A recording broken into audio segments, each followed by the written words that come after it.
Итак, друзья, всем снова привет на канале Ижмота с того бока. Сегодня продолжаем эпопею с юнкером. Так, в общем, поставил я втулочки. Вот там вот, видите, блестящий. Раз. Вот там вторая. Получается так, что ее зажимается болтом с гайкой. И эта втулка, она не движется, то есть сжимается между рамой, а вот это вот отверстие, которое на подножке, оно проворачивается, получается, на втулочке. Вот. Так, ну вот и смотрим, что получается. Вот я поднимаю одним пальчиком, все легко ходит. Вот, опускаю под своим весом, полностью опускается. То есть пружина ее будет возвращать, проблем никаких не будет. Люфт здесь получился минимальный. Люфт получился минимальный, в принципе, то, что я и добивался. Все, можно ставить на подножку раму и делать сборку дальше. Так, друзья, хотел что сделать? Вот втулочки, да? Но вот эти вот гайки от вибрации, скорее всего, они открутятся. А болты здесь довольно красивые, такие вот хромированные, родные. И я хотел запилить, сделать сверление и поставить шплинт, просто чтобы не потерять болты. Вот это на фиксатор гайку и зашплинтовать. В принципе, решение, я думаю, вполне адекватное. Но, как всегда, вмешалась тетка судьба. И мой шуруповерт, видно? О, супер. Все. Вау. Вот так вот. Поэтому сверление откладывается на неопределенный срок. Фу, блин, воняет. Да уж. Ну ладно, будем дальше делать. Так. Короче, поставил на фиксатор. И, наверное, не буду сверлить, потому что мотоцикл будет собираться, потом будет неудобно. Поставлю здесь контрахайку. Такие куплю тут с мелкой резьбой просто. Так, вот тут две пружины у нас на подножке. Вот сейчас поставил одну. Смотрим. Так. И складывание. Все, ништяк. Ни люфтов, ничего. Все как и должно быть. Даже с одной пружиной. Поставлю вторую. Будет вообще четенько. Так, дальше очередь маятника. Здесь я подшипники разработал уже. Есть видео у меня на канале про этот маятник, он уже подготовлен. Сейчас самое интересное по сборке мотоцикла, да? То есть получается, что большинство, как бы, кажется, что одна рама от мотоцикла, а по факту большинство узлов уже подготовлено. Ну да ладно, это лирика. Значит, тут ставятся вот такие вот втулочки. У них есть уплотнительная резинка вот здесь. Вот эта резинка на одной я пытался подбирать, по-моему, что-то уже не помню, давно было. Короче, их нужно подобрать, попробовать. Сейчас, если не получится, у меня тут есть некоторый комплект, то не знаю, потому что заводская, она вровень выпирает. Видите, да, то есть она должна хоть немножко, но выпирать. Вот здесь вот, по-моему, я ставил другое. Вот оно выпирает. Сейчас увидим. Так, хотел еще что сказать. Подшипники я здесь разработал вот таким вот валом. Вал КПП от Юпитера. Вот этот вот хвостовик, он как раз по диаметру внутреннему этого подшипника. И вот, не знаю, вот. Видите, да? Подшипник проворачивается. Он разработался. Я, значит, одевал на этот конец дрель электрическую и вращал. И подшипники разработались. Не пришлось мне искать съемник для... Здесь же внутренний, не получится выбить. Вот. Плюс там распорная втулка стоит между двумя подшипниками. Вот здесь тоже все прекрасно ходит.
Чуть-чуть она больше по размеру, хотя я подбирал по каталогу.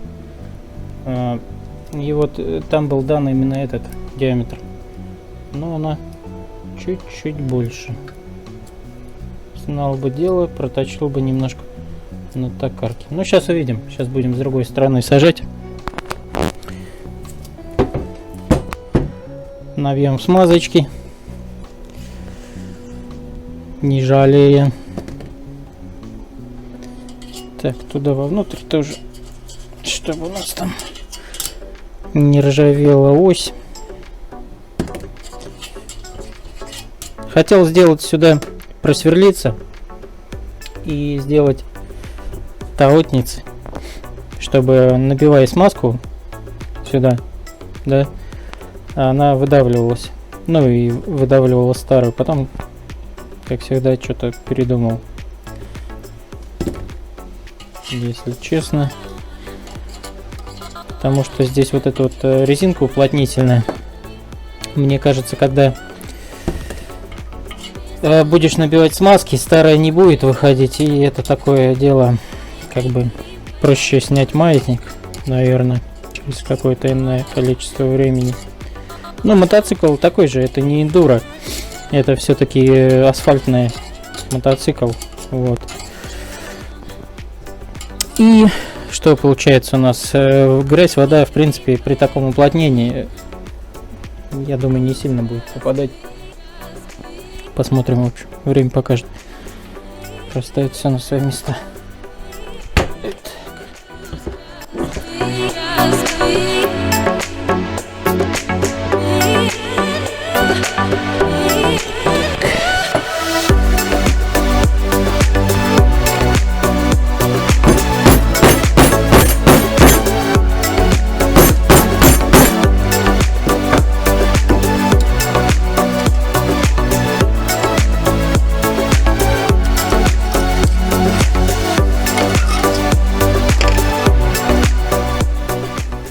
Так, есть такое дело. Ну все, надо искать ось. Фиг его знает, где она. Сейчас найдем. Дальше будем делать. Так, друзья, нашел ось. Она в прекрасном состоянии. Единственное, тут чуть-чуть резьба вот на входе. Ну, вроде бы как нормально закручивается. Так, надо вспомнить, с какой стороны какие шайбы стояли. Потому что тут одна шайба вообще какая-то детская. Толщина ее, да, видите, меньше миллиметра. Одна вроде бы нормальная. Ну, судя по выработке, она стояла вот с этой стороны. Вот. Но что-то меня терзает смутное сомнение, что в этот узел кто-то совал нос. Поэтому будем искать, как это должно быть. Ибо неправильно поставить мы всегда сможем. Сейчас посмотрим схему, найдем Я надеюсь, она у меня здесь есть. Если нет, то будем искать в электронном виде. Так, вилка Орион. Потому сделаем так, как было задумано конструкторами. Да, ну нет. Такую мелочь я не стал печатать. Ну ладно, сейчас найдем в электронном виде. Так, нашел схему. Значит, ось вставляется, шайба ставится одна, в общем, вот здесь. Но тут она почему-то проскакивает. Там написано на 12 шайба должна быть. Вот уж не знаю. То есть вставляется ось напрямую, здесь нет шайбы. А с этой стороны шайба на 12, гайка и шплинт. Вот, ну такая шайба навряд ли стояла под гайкой, хотя кто его знает, что она там для поддержки штанов может быть. Но стояла вот такая вот еще шайба, но она толстая, не знаю, миллиметра 4, 3,5. Но здесь она как бы атовизм какой-то, она и тут никакую роль не выполняет. Я сейчас сниму камеру, покажу вам поближе, что я имею в виду. Просто когда ось вставляешь в место, где она должна быть, ее не хватает из-за вот этой вот шайбы. Не знаю, на заводе ее поставили или кто-то уже сам. Сейчас будем пробовать по месту. Так, вот рама у нас, да? Сейчас. Смотрите. Вот посадочные места, куда она устанавливается. Вот раз, вот там два. Берем ось. А гайка по схеме со стороны цепи получается. Вот если я его просто вставлю сюда ось. Так. Сейчас я вам покажу. Вот, без всяких шайб. И здесь все четко. Сейчас, секунду. Так. Вот, здесь все четко, есть место, и гайка как раз притянется. Вот здесь вот можно шайбочку поставить, будет все нормально. А вот здесь, если я поставлю толстую сейчас, покажу вам, о чем я говорю. Соберу так, как было.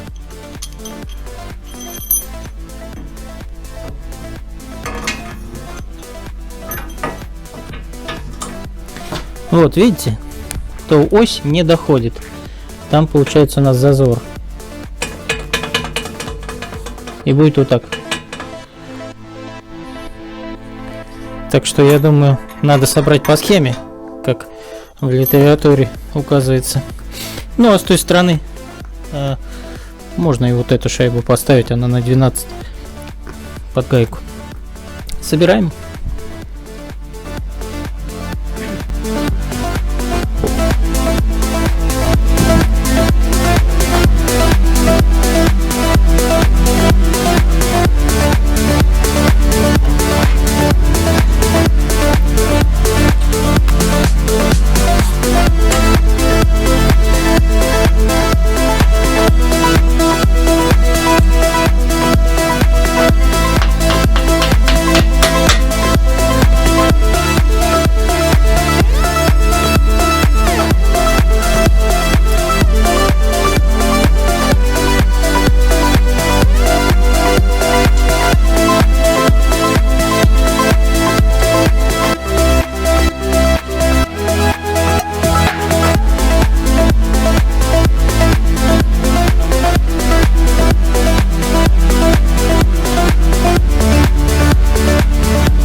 затянул я маятник. Здесь у нас без шайбы получилось. Ну, там с шайбы гэг. Все отлично. Маятник сидит без люфта. И вот здесь, сейчас попробую показать. Втулочка алюминиевая не проворачивается. То есть ходит именно на резинке, на той, на уплотнительной. То есть, поняли, да? Вот эти втулки с резиновыми уплотнителями, они стоят мертвые. То есть маятник крутится на подшипниках, а втулки мертвые, и резиночки уплотняют, типа сальников получается. Так, ну что, сейчас будем дальше смотреть. Так, друзья, но касательно дальнейшей сборки, вот сегодня я собрал подножку и маятник установил. Касательно дальнейшей сборки, пока вынужден приостановить, потому что есть ряд затыков таких, да, в работе. Вот перед вами вилка, которую я, одно из перьев, которую я перебирал, оно полностью готово к установке. Вот, но есть проблемы. Значит, на мотоцикле Юнкер передняя вилка ничем не защищена. Здесь нет защитных гофр, здесь только пыльник стоит резиновый. Вот, и все на этом. Из-за чего попадает грязь, и вот этот хром быстро приходит в негодность. Что я хотел сделать? Я хотел сделать вот такие вот защитные закрывашки сюда, как на современных мотоциклах, которые грязеотбойники, так называемые, да, чтобы хоть как-то минимизировать попадание сюда грязи. В продаже их, конечно же, нет, нужно будет делать самому. Я, скорее всего, куплю лист нержавеющей стали и оттуда буду по шаблону вырезать. Потому что найти трубу такого диаметра у меня не получилось, чтобы вырезать просто сегмент, и получилось бы готовый грязеотбойник. Этого мне сделать не удалось. Это первый момент, поэтому вилку я пока на раму ставить не буду. Да, есть, конечно же, еще вариант установить вот такие вот резиновые гофры. Вот. Я вот тут несколько, у меня два вида. Одна покороче, другая подлиннее. Не помню, какая-то из них позиционировалась именно как гофра на вилку Иж Орион. Но мы потеряем эстетику. Но это гораздо проще. То есть я их одел, и, скажем так, и все, и вилка будет собрана. Даже не знаю пока. Вот. Подскажите, как бы поступили вы, и насколько плохо будет смотреться с резиновыми гофрами конструкция мотоцикла. Потому что эстетику тоже терять не хочется, ну и ресурс вилки, он тоже ограничен. Вилки сейчас такие найти большая проблема. Стоят они в хорошем состоянии от 20 тысяч рублей. Вот. Восстановить лом, вот этот, на нем хромирование, не декоративное хромирование сделать, а именно восстановить твердый хром сюда стоит довольно дорого. То есть, если два пера испорчено, технология следующая: снимается полностью старый хром, потом меднение, происходит цинкование, меднение, и потом уже покрывается новым хромом в гальванике целиком. То есть, понимаете, да, стоить такая операция дешево не может. Как следствие выходит, что восстановить вилку с новым хромом, что приобрести в хорошем состоянии новую, примерно одинаковая цена. Вот. Но мне повезло, одно перо я нашел, у меня было испорчено только одно, то есть я перебрал его. Второй момент касательно колес. Я еще в раздумьях, я не знаю, оставить ли стоковые спецованные колеса, вон оно, одно, но с ними тоже есть некоторые проблемы. Здесь в переднем колесе прослаблена посадка подшипников. То есть нужно либо рассверливать ступицу и делать сюда втулить, устанавливать подшипник, либо отдавать подшипники на хромирование, либо еще какой-то метод применять. Цинкование здесь не поможет. Здесь очень намного просажено посадочное отверстие. Поэтому оставлять спицы, вот, решать вот такие проблемы, либо ставить литье. Вот это задний литой диск. Вот здесь у меня передний литой диск. Передний диск я привел в порядок. Вот в таком он виде. На канале есть видео об этом, как я восстанавливал. Он в хорошем состоянии. Но с литыми дисками есть притык с задним колесом. А именно, ну, я вот приобретал ночью. Видите, да, насколько он побитый диск. То есть его бортировали совковой лопатой, наверное. Но все бы ничего, это все можно восстановить. Краску вот эту оттереть, может быть, даже покрасить. Но здесь проблема, видите, в каком состоянии шлицы. То есть их практически нет. Поэтому даже не знаю, вот покупать. Есть в продаже вот такие вот колеса уже китайского производства, современного. Но я не знаю, из чего изготовлена центральная приводная ступица на них. Можно взять от старого колеса, выклепать ступицу, но ее придется притачивать на токарнике. Я не знаю, справлюсь я с этим на своем токарнике. Можно отдать дяде токарю, и он как бы сделает. Но вы понимаете, да, все это время, и просто так и не хочется собирать, ну, абы как. То есть хочется все сделать как нужно, потому что если мы знаем о проблемах и их не устраняем, ну, какой смысл в ремонте? Для чего тогда это? Поэтому нужно, раз уж сказал А, нужно говорить и Б. Я, то есть, собрался собирать хорошо, качественно, будем это делать до конца. Вот, друзья, поэтому такие планы. Нашел я развертку на 15 наконец-то для проекта двигателя по планете 5. Сегодня буду снимать видео, как правильно разворачивать и так далее для вас. Суббота, 10 минут 4 утра. То есть я с работы в пятницу поехал сюда в гараж, приехал, время было уже начало 1. Вот, как-то так. Времени абсолютно не хватает. Ну, друзья, всем всего доброго. Благодарю, что смотрите меня. Подписывайтесь на канал, будет продолжение. Постараюсь максимально быстро все сделать. Все, всего доброго и до новых встреч.